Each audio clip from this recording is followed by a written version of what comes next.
بندہ یہ سمجھتا ہے کہ شاید مجھ پر جادو ہو گیا ہے، لیکن بعض اوقات اس پر اشیب ہو جاتا ہے، خود بخود ہی اس کو جن کے اثرات ہو جاتے ہیں۔ اس کی مختلف وجوہات ہیں۔ بعض اوقات کہیں پیشاب کر دیا، کہ بغیر کسی وجہ کے کہیں چھڑی ہاتھ میں لی اور ایسے گھما دیا۔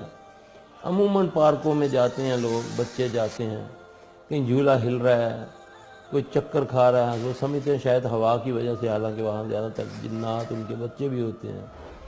وہ اس میں بیٹھ جاتے ہیں، جھولے پہ بیٹھ جاتے ہیں، تو اس سے بھی جن پکڑ لیتا ہے۔ یہ بڑا آسان طریقہ ہے کہ فوری طور پہ اگر کوئی معالج جن کو مل جائے علاج والا، جو کہ صحیح علاج کرنے والا، تو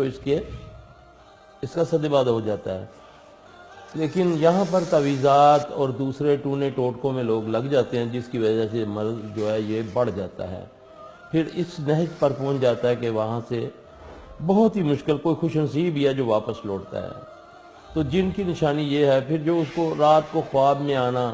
بھینسوں کا آ جانا، یہ بھی یہ اشیب والے کے بھی لیے ہے، اور جو جادو کا اثرات ہیں جس کو اس کے، اور جادو خالی انسان نہیں کرتے، جنات بھی جادو کرتے ہیں، اور تقریباً ان کی کیفیات ایک ہی ہوتی ہے۔ سب سے بڑا جادو تو اللہ کے نبی صلی اللہ علیہ وسلم نے فرمایا کہ جب آدمی فجر کی نماز پڑھنے کے لیے نہیں اٹھتا، فجر سے پہلے شیطان خود آتا ہے، اس کے شیطان سے مراد شیطان جن، ابلیس نہیں، وہ اس ہر بندے کے گردن کے پیچھے گدی پہ 3 گرے لگاتا ہے۔ اب یہ گرے لگانا جادو ہے۔ اب اللہ کے نبی صلی اللہ علیہ وسلم نے فرمایا کہ جب آدمی نماز کے لیے اٹھ جاتا ہے تو پہلی گرے کھل جاتی ہے، پھر جب استنجا وضو وغیرہ کرتا ہے تو دوسری کھل جاتی ہے، جب وہ جا نماز پر مسجد میں یا گھر میں جا نماز پہ کھڑا ہوتا ہے تو اس کی وہ تیسری گرہ کھل جاتی ہے۔ اب یہ گرہ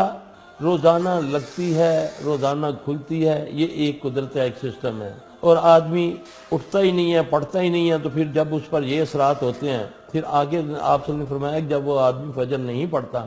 تو شیطان اس کے منہ میں بھی پیشاب کر دیتا ہے، اس کے کان میں بھی پیشاب کر دیتا ہے۔ اب یہ تو ایک جادو قدرتی طور پہ ہو رہا ہے۔ اب اس کا توڑ کیا ہے؟ جہاں سے مرضی چلے جائیں، جدھر مرضی چلے جائیں، اس کا توڑ فجر کی نماز وقت پر ادا کرنا ہے، ورنہ ساری دنیا کے معالجین لگے رہیں، اس سے یہ اثر نہیں ختم کر سکتے۔